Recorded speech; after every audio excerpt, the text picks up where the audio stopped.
Le partage. Dans cet hôtel de la rue Saint-Germain-des-Prés, qu'avait choisi pour sa mère et pour lui Albert de Morcerf, le premier étage, composé d'un petit appartement complet, était loué à un personnage fort mystérieux. Ce personnage était un homme dont jamais le concierge lui-même n'avait pu voir la figure, soit qu'il entrât ou qu'il sortît, car l'hiver il s'enfonçait le menton dans une de ses cravates rouges, comme en ont les cochers de bonne maison qui attendent leur maître à la sortie des spectacles, et l'été il se mouchait toujours précisément au moment où il eût pu être aperçu en passant devant la loge. Il faut dire que, contrairement à tous les usages reçus, cet habitant de l'hôtel n'était épié par personne, et que le bruit qui courait que son incognito cachait un individu très haut placé, et ayant le bras long, avait fait respecter ces mystérieuses apparitions. Ces visites étaient ordinairement fixes, quoique parfois elles fussent avancées ou retardées, mais presque toujours, hiver ou été, c'était vers 4 heures qu'il prenait possession de son appartement, dans lequel il ne passait jamais la nuit. À 3h30, l'hiver, le feu était allumé par la servante discrète, qui avait l'intendance du petit appartement. À 3h30, l'été, des glaces étaient montées par la même servante. À 4 heures, comme nous l'avons dit, le personnage mystérieux arrivait. 20 minutes après lui, une voiture s'arrêtait devant l'hôtel. Une femme vêtue de noir ou de bleu foncé, mais toujours enveloppée d'un grand voile, en descendait, passait comme une ombre devant la loge, montait l'escalier sans que l'on entendît craquer une seule marche sous son pied léger. Jamais il ne lui était arrivé qu'on lui demandât où elle allait. Son visage, comme celui de l'inconnu, était donc parfaitement étranger aux deux gardiens de la porte, ces concierges modèles, les seuls peut-être dans l'immense confrérie des portiers de la capitale, capables d'une pareille discrétion. Il va sans dire qu'elle ne montait pas plus haut que le premier. Elle grattait à une porte d'une façon particulière. La porte s'ouvrait, puis se refermait hermétiquement et tout était dit. Pour quitter l'hôtel, même manœuvre que pour y entrer. L'inconnu sortait la première, toujours voilé, et remontait dans sa voiture, qui tantôt disparaissait par un bout de la rue, tantôt par l'autre, puis 20 minutes après, l'inconnu sortait à son tour, enfoncé dans sa cravate ou caché par son mouchoir, et disparaissait à son tour. Le lendemain du jour où le comte de Monte Cristo avait été rendre visite à Danglars, jour de l'enterrement de Valentine, l'habitant mystérieux entra vers 10 heures du matin, au lieu d'entrer, comme d'habitude, vers 4 heures de l'après-midi. Presque aussitôt, et sans garder l'intervalle ordinaire, une voiture de place arriva, et la dame voilée monta rapidement l'escalier. La porte s'ouvrit et se referma. Mais avant même que la porte ne fût refermée, la dame s'était écriée « Oh, Lucien, oh mon ami !» De sorte que le concierge, qui, sans le vouloir, avait entendu cette exclamation, sut alors pour la première fois que son locataire s'appelait Lucien. Mais comme c'était un portier modèle, il se promit de ne pas même le dire à sa femme. « Eh bien, qu'y a-t-il, cher ami ?» demanda celui dont le trouble ou l'empressement de la dame voilée avait révélé le nom. « Parlez, dites. »« Mon ami, puis-je compter sur vous ?»« Certainement, et vous le savez bien. »« Mais qu'y a-t-il ? Votre billet de ce matin m'a jeté dans une perplexité terrible. Cette précipitation, ce désordre dans votre écriture, voyons, rassurez-moi ou effrayez-moi tout à fait. » « Lucien, un grand événement, » dit la dame en attachant sur Lucien un regard interrogateur. « Monsieur Danglars est parti cette nuit. »« Parti, monsieur Danglars, parti.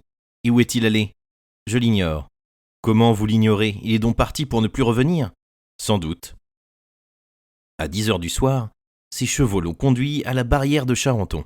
Là, il a trouvé une berline de poste tout attelée. Il est monté dedans avec son valet de chambre en disant à son cocher qu'il allait à Fontainebleau. « Eh bien, que disiez-vous donc ? » ?»« Attendez, mon ami, il m'avait laissé une lettre. »« Une lettre ?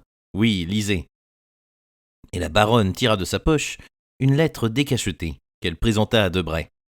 Debray, avant de la lire, hésita un instant, comme s'il eût cherché à deviner ce qu'elle contenait, ou plutôt comme si, quelque chose qu'elle contint, il était décidé à prendre d'avance un parti. Au bout de quelques secondes, ses idées étaient sans doute arrêtées, car il lut. Voici ce que contenait ce billet qui avait jeté un si grand trouble dans le cœur de Madame Danglars. Madame est très fidèle épouse. Sans y songer, Debray s'arrêta et regarda la baronne, qui rougit jusqu'aux yeux. « Lisez, dit-elle. » Debray continua.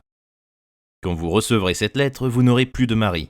Oh, ne prenez pas trop chaudement l'alarme. Vous n'aurez plus de mari comme vous n'aurez plus de fille, c'est-à-dire que je serai sur une des 30 ou 40 routes qui conduisent hors de France. Je vous dois des explications, et comme vous êtes femme à les comprendre parfaitement, je vous les donnerai donc. Écoutez donc. Un remboursement de 5 millions m'est survenu ce matin. Je l'ai opéré. Un autre de même somme l'a suivi presque immédiatement. Je l'ajourne à demain. Aujourd'hui, je pars pour éviter ce demain qui me serait trop désagréable à supporter. Vous comprenez cela, n'est-ce pas, madame et très précieuse épouse? Je dis vous comprenez parce que vous savez aussi bien que moi mes affaires. Vous les savez même mieux que moi, attendu que s'il s'agissait de dire où a passé une bonne moitié de ma fortune, naguère encore assez belle, j'en serais incapable. Tandis que vous, au contraire, j'en suis certain, vous vous en acquitteriez parfaitement. Car les femmes ont des instincts d'une sûreté infaillible. Elles expliquent par une algèbre qu'elles ont inventé le merveilleux lui-même. Moi qui ne connaissais que mes chiffres, je n'ai plus rien su du jour où mes chiffres m'ont trompé. Avez-vous quelquefois admiré la rapidité de ma chute, madame? Avez-vous été un peu ébloui de cette incandescente fusion de mes lingots? Moi, je l'avoue, je n'y ai vu que du feu. Espérons que vous avez retrouvé un peu d'or dans les cendres. C'est avec ce consolant espoir que je m'éloigne, madame et très prudente épouse, sans que ma conscience me reproche le moins du monde de vous abandonner. Il vous reste des amis, les cendres en question, et, pour comble de bonheur, la liberté que je m'empresse de vous rendre. Cependant, madame, le moment est arrivé de placer dans ce paragraphe un mot d'explication intime. Tant que j'ai espéré que vous travailliez au bien-être de notre maison, à la fortune de notre fille, j'ai philosophiquement fermé les yeux. Mais comme vous avez fait de la maison une vaste ruine, je ne veux pas servir de fondation à la fortune d'autrui. Je vous ai prise riche, mais peu honorée. Pardonnez-moi de vous parler avec cette franchise, mais, comme je ne parle que pour nous deux probablement, je ne vois pas pourquoi je farderais mes paroles. J'ai augmenté notre fortune, qui, pendant plus de 15 ans, a été croissant, jusqu'au moment où des catastrophes inconnues et inintelligibles encore pour moi sont venues la prendre corps à corps et la renverser, sans que, je puis le dire, il n'y ait eu aucunement de ma faute. Vous, madame, vous avez travaillé seulement à accroître la vôtre, chose à laquelle vous avez réussi, j'en suis moralement convaincu. Je vous laisse donc comme je vous ai prise, riche mais peu honorable. Adieu. Moi aussi, je vais, à partir d'aujourd'hui, travailler pour mon compte. Croyez à toute ma reconnaissance pour l'exemple que vous m'avez donné et que je vais suivre. Votre mari bien dévoué, Baron Danglars. La baronne avait suivi des yeux Debray. Pendant cette longue et pénible lecture, elle avait vu, malgré sa puissance bien connue sur lui-même, le jeune homme changer de couleur une ou deux fois. Lorsqu'il eut fini, il ferma lentement le papier dans ses plis et reprit son attitude pensive. « Eh bien » demanda madame Danglars, avec une anxiété facile à comprendre. « Eh bien, madame » répéta machinalement Debray. « Quelle idée vous inspire cette lettre ?»« C'est bien simple, madame. Elle m'inspire l'idée que M. Danglars est parti avec des soupçons. »« Sans doute. Mais est-ce tout ce que vous avez à me dire ?»« Je ne comprends pas, dit Debray avec un froid glacial. Il est parti tout à fait, parti pour ne plus revenir. »« Oh, fit Debray, ne croyez pas cela, baronne. »« Non, vous dis-je, il ne reviendra pas, je le connais. C'est un homme inébranlable dans toutes les résolutions qui émanent de son intérêt. S'il m'eût jugé utile à quelque chose, il m'eût emmené. Il me laisse à Paris. C'est que notre séparation peut servir ses projets. Elle est donc irrévocable et je suis libre à jamais, ajouta madame Danglars, avec la même expression de prière. Mais Debray, au lieu de répondre, la laissa dans cette anxieuse interrogation du regard et de la pensée. « Quoi, dit-elle enfin, vous ne me répondez pas, monsieur ? Mais je n'ai qu'une question à vous faire, que comptez-vous devenir ? J'allais vous le demander, répondit la baronne, le cœur palpitant. Ah, fit Debray, c'est donc un conseil que vous me demandez ? Oui, c'est un conseil que je vous demande, dit la baronne, le cœur serré. Alors, si c'est un conseil que vous me demandez, répondit froidement le jeune homme, je vous conseille de voyager. De voyager, murmura madame Danglars. Certainement, comme l'a dit monsieur Danglars, vous êtes riche et parfaitement libre. Une absence de Paris sera nécessaire absolument. À ce que je crois du moins, après le double éclat du mariage rompu de mademoiselle Eugénie et la disparition de monsieur Danglars. Il importe seulement que tout le monde vous sache abandonné et vous croit pauvre, car on ne pardonnerait pas à la femme du banqueroutier son opulence et son grand état de maison. Pour le premier cas, il suffit que vous restiez seulement 15 jours à Paris, répétant à tout le monde que vous êtes abandonné et racontant à vos meilleurs amis, qui iront le répéter dans le monde, comment cet abandon a eu lieu. Puis vous quitterez votre hôtel, vous y laisserez vos bijoux, vous abandonnerez votre douaire, et chacun vantera votre désintéressement et chantera vos louanges. Alors on vous saura abandonné, et l'on vous croira pauvre, car moi seul connais votre situation financière et suis prêt à vous rendre mes comptes en loyal associé. La baronne, pâle, atterrée, avait écouté ce discours avec autant d'épouvante et de désespoir que Debray avait mis de calme et d'indifférence à le prononcer. Abandonné, répéta-t-elle. Oh, bien abandonné. Oui, vous avez raison, monsieur, et personne ne doutera de mon abandon. Ce furent les seules paroles que cette femme, si fière et si violemment éprise, put répondre à Debray. Mais riche, très riche même, poursuivit Debray, en tirant de son portefeuille et en étalant sur la table quelques papiers qu'il renfermait. Madame Danglars le laissa faire, tout occupée d'étouffer les battements de son cœur et de retenir les larmes qu'elle sentait poindre au bord de ses paupières. Mais enfin, le sentiment de la dignité l'emporta chez la baronne, et si elle ne réussit point à comprimer son cœur, elle parvint du moins à ne pas verser une larme. Madame, dit Debray, il y a 6 mois à peu près que nous nous sommes associés. Vous avez fourni une mise de fonds de 100 000 francs. C'est au mois d'avril de cette année qu'a eu lieu notre association. En mai, nos opérations ont commencé. En mai, nous avons gagné 450 000 francs. En juin, le bénéfice est monté à 900 000. En juillet, nous y avons ajouté 1700 000 francs. C'est, vous le savez, le mois des bons d'Espagne. En août, nous perdîmes, au commencement du mois, 300 000 francs. Mais le 15 du mois, nous nous étions rattrapés. Et à la fin, nous avions pris notre revanche, car nos comptes, mis honnêtes depuis le jour de notre association jusqu'à hier où je les ai arrêtés, nous donnent un actif de 2 400 000 francs, c'est-à-dire de 1200 000 francs pour chacun de nous. Maintenant, continua Debray, compulsant son carnet avec la méthode et la tranquillité d'un agent de change, nous trouvons 80 000 francs pour les intérêts composés de cette somme restée entre mes mains. Mais, interrompit la baronne, que veulent dire ces intérêts, puisque jamais vous n'avez fait valoir cet argent ? Je vous demande pardon, madame, fit froidement Debray. J'avais vos pouvoirs pour le faire valoir, j'ai usé de vos pouvoirs. C'est donc 40 000 francs d'intérêt pour votre moitié, plus les 100 000 francs de mise de fonds première, c'est-à-dire 1 340 000 francs pour votre part. Or, madame, continua Debray, j'ai eu la précaution de mobiliser votre argent avant-hier. Il n'y a pas longtemps, comme vous voyez, et l'on eût dit que je me doutais d'être incessamment appelé à vous rendre mes comptes. Votre argent est là, moitié en billets de banque, moitié en bons au porteur. Je dis là, et c'est vrai, car, comme je ne jugeais pas ma maison assez sûre, comme je ne trouvais pas les notaires assez discrets, et que les propriétés parlent encore plus haut que les notaires, comme enfin vous n'avez le droit de ne rien acheter, ni de ne rien posséder en dehors de la communauté conjugale, j'ai gardé toute cette somme, aujourd'hui votre seule fortune, dans un coffre scellé au fond de cette armoire, et pour plus grande sécurité, j'ai fait le maçon moi-même. Maintenant, continua Debray, en ouvrant l'armoire d'abord et la caisse ensuite, maintenant, madame, voilà 800 billets de 1000 francs chacun, qui ressemblent, comme vous voyez, à un gros album relié en fer. J'y joins un coupon de rente de 25 000 francs. Puis, pour l'appoint, qui fait quelque chose, je crois, comme 110 000 francs, voici un bon à vue sur mon banquier. Et comme mon banquier n'est pas monsieur Danglars, le bon sera payé. Vous pouvez être tranquille. Madame Danglars prit machinalement le bon à vue, le coupon de rente et la liasse de billets de banque. Cette énorme fortune paraissait bien peu de chose, étalée là sur une table. Madame Danglars, les yeux secs, mais la poitrine gonflée de sanglots, la ramassa et enferma l'étui d'acier dans son sac, mit le coupon de rente et le bon à vue dans son portefeuille. Et debout, pâle, muette, elle attendit une douce parole qui la consola d'être si riche. Mais elle attendit vainement. Maintenant, madame, dit Debray, vous avez une existence magnifique, quelque chose comme 60 000 livres de rente, ce qui est énorme pour une femme qui ne pourra pas tenir maison d'ici à 1 an au moins. C'est un privilège pour toutes les fantaisies qui vous passeront par l'esprit. Sans compter que si vous trouvez votre part insuffisante, eu égard au passé qui vous échappe, vous pouvez puiser dans la mienne, madame, et je suis disposé à vous offrir, à titre de prêt, bien entendu, tout ce que je possède, c'est-à-dire 1 060 000 francs. Merci, monsieur, répondit la baronne, merci. Vous comprenez que vous me remettez là beaucoup plus qu'il n'en faut à une pauvre femme, qui ne compte pas, d'ici à longtemps du moins, reparaître dans le monde.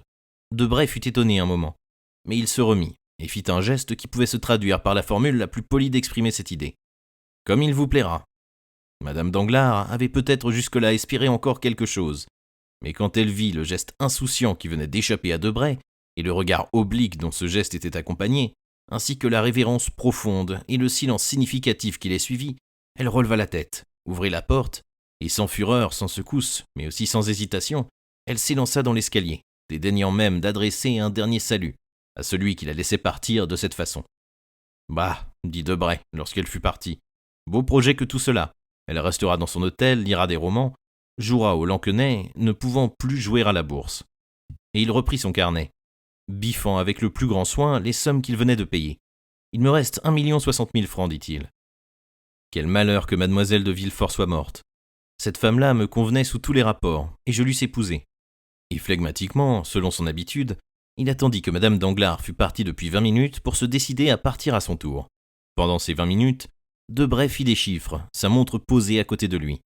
Ce personnage diabolique que toute imagination aventureuse eût créé avec plus ou moins de bonheur, si le sage n'en avait acquis la priorité dans un chef-d'œuvre, Asmodée, qui enlevait la croûte des maisons pour en voir à l'intérieur, eût joui d'un singulier spectacle s'il eût enlevé, au moment où Debray faisait ses chiffres, la croûte du petit hôtel de la rue Saint-Germain-des-Prés. Au-dessus de cette chambre où Debray venait de partager avec Madame Danglars 2,5 millions, il y avait une autre chambre peuplée aussi d'habitants de notre connaissance, lesquels ont joué un rôle assez important dans les événements que nous venons de raconter pour que nous les retrouvions avec quelque intérêt. Il y avait dans cette chambre Mercédès et Albert. Mercédès était bien changée depuis quelques jours. Non pas que, même au temps de sa plus grande fortune, elle eût jamais étalé le faste orgueilleux, qui tranche visiblement avec toutes les conditions, et fait qu'on ne reconnaît plus la femme aussitôt qu'elle vous apparaît sous des habits plus simples. Non, pas davantage, qu'elle fût tombée à cet état de dépression, où l'on est contraint de revêtir la livrée de la misère. Non, Mercédès était changée, parce que son œil ne brillait plus, parce que sa bouche ne souriait plus, parce qu'enfin, un perpétuel embarras arrêtait sur ses lèvres le mot rapide que lançait autrefois un esprit toujours préparé. Ce n'était pas la pauvreté qui avait flétri l'esprit de Mercédès. Ce n'était pas le manque de courage qui lui rendait pesante sa pauvreté.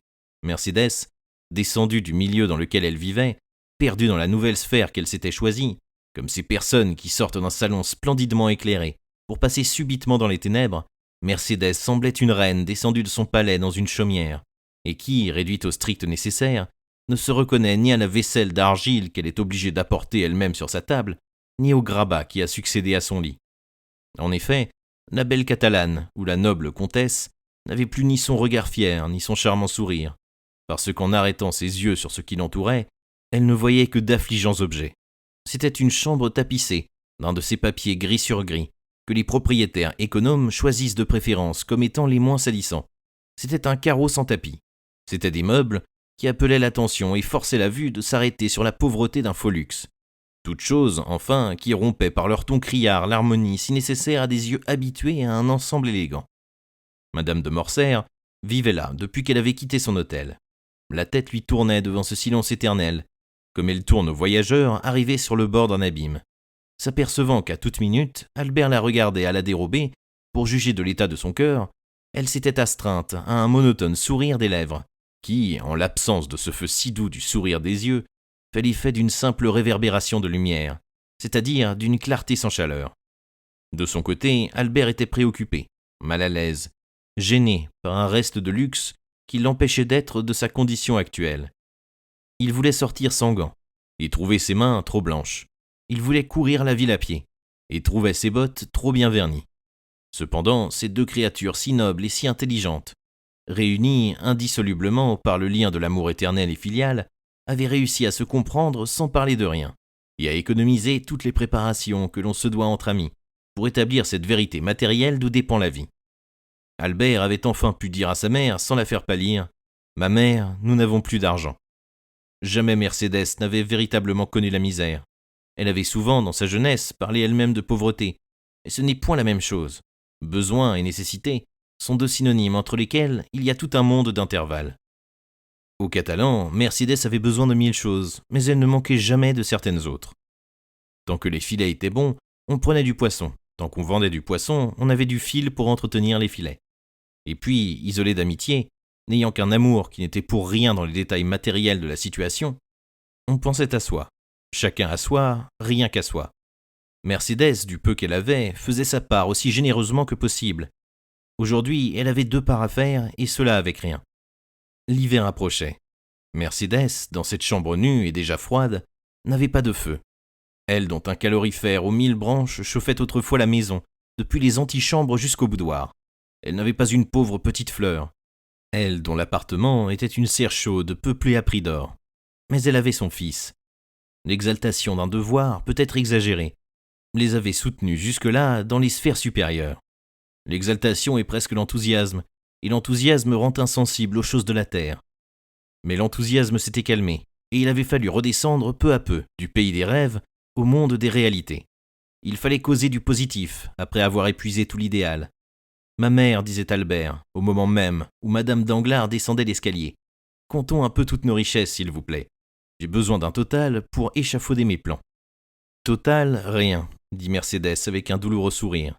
Si fait, ma mère, total 3000 francs d'abord. Et j'ai la prétention, avec ces 3000 francs, de mener à nous deux une adorable vie. Enfant, soupira Mercédès. Hélas, ma bonne mère, dit le jeune homme, je vous ai malheureusement dépensé assez d'argent pour en connaître le prix. C'est énorme, voyez-vous, 3000 francs. Et j'ai bâti sur cette somme un avenir miraculeux d'éternelle sécurité. Vous dites cela, mon ami, continua la pauvre mère. Mais d'abord, acceptons-nous ces 3000 francs, dit Mercédès en rougissant. Mais c'est convenu, ce me semble, dit Albert d'un ton ferme. Nous les acceptons, d'autant plus que nous ne les avons pas. Car ils sont, comme vous le savez, enterrés dans le jardin de cette petite maison des allées de Meilhan à Marseille. Avec 200 francs, dit Albert, nous irons tous deux à Marseille. Avec 200 francs, dit Mercédès, y songez-vous, Albert? Oh, quant à ce point, je me suis renseigné aux diligences et aux bateaux à vapeur, et mes calculs sont faits. Vous retenez vos places pour Châlons dans le coupé.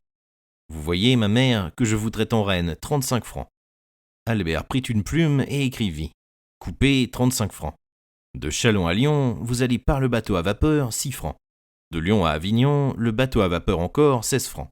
D'Avignon à Marseille, 7 francs. Dépenses de route, 50 francs. Total, 114 francs. Mettons 120, ajouta Albert en souriant. Vous voyez que je suis généreux, n'est-ce pas, ma mère? Mais toi, mon pauvre enfant, moi, n'avez-vous pas vu que je me réserve 80 francs? Un jeune homme, ma mère, n'a pas besoin de toutes ces aises. D'ailleurs, je sais ce que c'est que de voyager. Avec ta chaise de poste et ton valet de chambre. De toute façon, ma mère. Eh bien, soit, dit Mercédès. Mais ces 200 francs. Ces 200 francs, les voici, et puis 200 autres encore. Tenez, j'ai vendu ma montre 100 francs et les breloques 300. Comme c'est heureux. Des breloques qui valaient 3 fois la montre. Toujours cette fameuse histoire du superflu. Nous voilà donc riches puisque, au lieu de 114 francs qu'il vous fallait pour faire votre route, vous en avez 250. Mais nous devons quelque chose dans cet hôtel. 30 francs. Mais je les paye sur mes 150 francs. Cela est convenu. Et puisqu'il ne me faut à la rigueur que 80 francs pour faire ma route, vous voyez que je nage dans le luxe. Mais ce n'est pas tout. Que dites-vous de ceci, ma mère? Et Albert tira d'un petit carnet à fermoir d'or, reste de ses anciennes fantaisies, ou peut-être même tendre souvenir de quelques-unes de ces femmes mystérieuses et voilées qui frappaient à la petite porte. Albert tira d'un petit carnet un billet de 1000 francs. Qu'est-ce que ceci? Demanda Mercédès. 1000 francs, ma mère. Oh, il est parfaitement carré. Mais d'où te viennent ces 1000 francs? Écoutez ceci, ma mère, et ne vous émotionnez pas trop. Et Albert, se levant, alla embrasser sa mère sur les 2 joues, puis il s'arrêta à la regarder. Vous n'avez pas idée, ma mère, comme je vous trouve belle, dit le jeune homme, avec un profond sentiment d'amour filial. Vous êtes en vérité la plus belle, comme vous êtes la plus noble des femmes que j'ai jamais vues. Cher enfant, dit Mercédès, essayant en vain de retenir une larme qui pointait au coin de sa paupière. En vérité, il ne vous manquait plus que d'être malheureuse pour changer mon amour en adoration. Je ne suis pas malheureuse tant que j'ai mon fils, dit Mercédès. Je ne serai point malheureuse tant que je l'aurai. Ah, justement, dit Albert. Mais voilà où commence l'épreuve, ma mère. Vous savez ce qui est convenu. Sommes-nous donc convenus de quelque chose? Demanda Mercédès. Oui, il est convenu que vous habiterez Marseille, et que moi, je partirai pour l'Afrique, où, en place du nom que j'ai quitté, je me ferai le nom que j'ai pris. Mercédès poussa un soupir. Eh bien, ma mère, depuis hier, je suis engagé dans les spahis, ajouta le jeune homme en baissant les yeux avec une certaine honte, car il ne savait pas lui-même tout ce que son abaissement avait de sublime. Ou plutôt, j'ai cru que mon corps était bien à moi et que je pouvais le vendre. Depuis hier, je remplace quelqu'un. Je me suis vendu, comme on dit, ajouta-t-il en essayant de sourire. Plus cher que je ne croyais valoir, c'est-à-dire 2000 francs. Ainsi, ces 1000 francs, dit en tressaillant Mercédès, c'est la moitié de la somme, ma mère. L'autre viendra dans un an. Mercédès leva les yeux au ciel, avec une expression que rien ne saurait rendre, et les 2 larmes arrêtées au coin de sa paupière, débordant sous l'émotion intérieure, coulèrent silencieusement le long de ses joues. Le prix de son sang, murmura-t-elle. Oui, si je suis tué, dit en riant Morcerf. Mais je t'assure, bonne mère, que je suis au contraire dans l'intention de défendre cruellement ma peau. Je ne me suis jamais senti si bonne envie de vivre que maintenant. Mon Dieu, fit Mercédès. D'ailleurs, pourquoi donc voulez-vous que je sois tué, ma mère? Est-ce que la Mauricière, cette autre Neille du Midi, a été tuée? Est-ce que Changarnier a été tué? Est-ce que Bedeau a été tué? Est-ce que Morel, que nous connaissons, a été tué? Songez donc à votre joie, ma mère, lorsque vous me verrez revenir avec mon uniforme brodé. Je vous déclare que je compte être superbe là-dessous, et que j'ai choisi ce régiment-là par coquetterie. Mercédès soupira. Tout en essayant de sourire, elle comprenait, cette sainte mère, qu'il était mal à elle de laisser porter à son enfant tout le poids du sacrifice. Eh bien donc, reprit Albert, vous comprenez, ma mère, voilà déjà plus de 4000 francs assurés pour vous. Avec ces 4000 francs, vous vivrez 2 bonnes années. Crois-tu, dit Mercédès. Ces mots étaient échappés à la comtesse, et avec une douleur si vraie que leur véritable sens n'échappa point à Albert. Il sentit son cœur se serrer, et prenant la main de sa mère, qu'il pressa tendrement dans les siennes, « Oui, vous vivrez, dit-il. »« Je vivrai, s'écria Mercédès. Mais tu ne partiras point, n'est-ce pas, mon fils ?»« Ma mère, je partirai, dit Albert, d'une voix calme et ferme. Vous m'aimez trop pour me laisser près de vous oisif et inutile. D'ailleurs, j'ai signé. Tu feras selon ta volonté, mon fils. Moi, je ferai selon celle de Dieu. Non pas selon ma volonté, ma mère, mais selon la raison, selon la nécessité. Nous sommes 2 créatures désespérées, n'est-ce pas? Qu'est-ce que la vie pour vous aujourd'hui? Rien. Qu'est-ce que la vie pour moi? Oh, bien peu de choses sans vous, ma mère, croyez-le. Car sans vous, cette vie, je vous le jure, eût cessé du jour où j'ai douté de mon père et renié son nom. Enfin, je vis. Si vous me promettez d'espérer encore, si vous me laissez le soin de votre bonheur à venir, vous doublez ma force. Alors, je vais trouver là-bas le gouverneur de l'Algérie. C'est un cœur loyal et surtout essentiellement soldat. Je lui conte ma lugubre histoire, je le prie de tourner de temps en temps les yeux du côté où je serai, et s'il me tient parole, s'il me regarde faire, avant 6 mois, je suis officier ou mort. Si je suis officier, votre sort est assuré, ma mère, car j'aurai de l'argent pour vous et pour moi, et de plus un nouveau nom, dont nous serons fiers tous deux, puisque ce sera votre vrai nom. Si je suis tué, eh bien, si je suis tué, alors, chère mère, vous mourrez, s'il vous plaît, et alors nos malheurs auront leur terme dans leur excès même. C'est bien, répondit Mercédès, avec son noble et éloquent regard. Tu as raison, mon fils.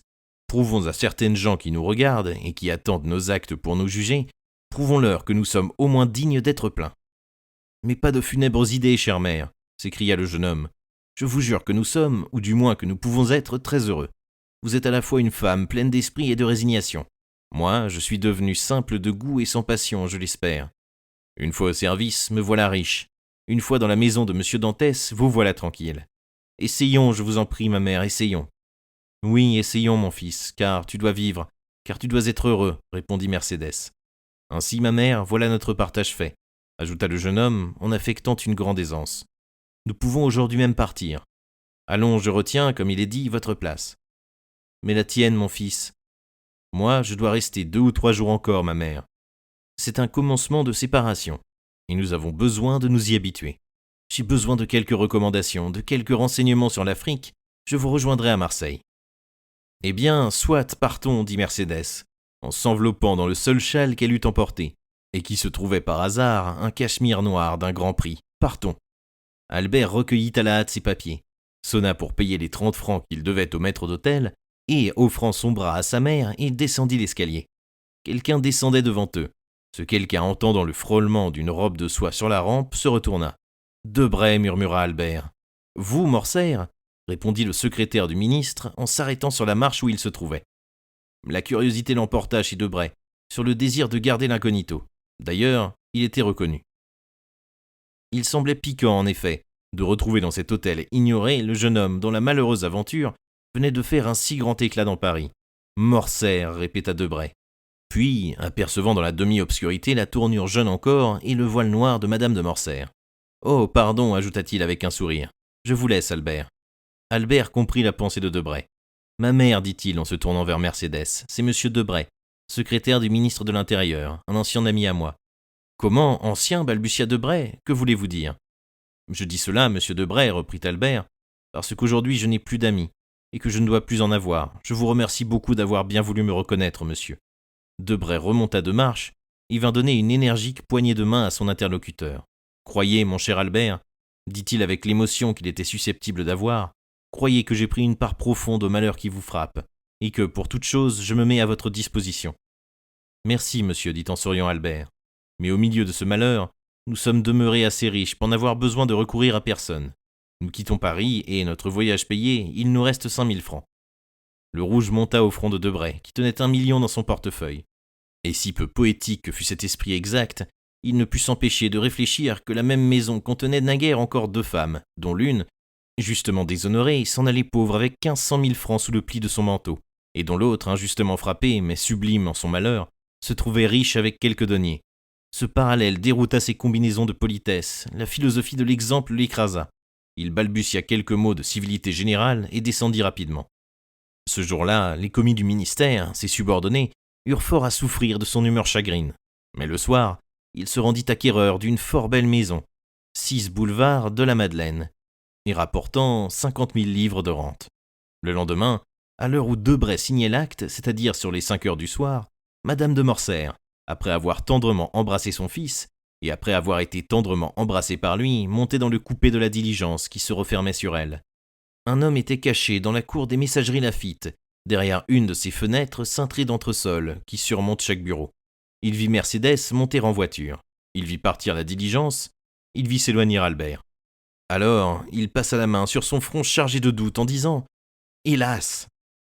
Par quel moyen rendrai-je à ces deux innocents le bonheur que je leur ai ôté ? Dieu m'aidera. »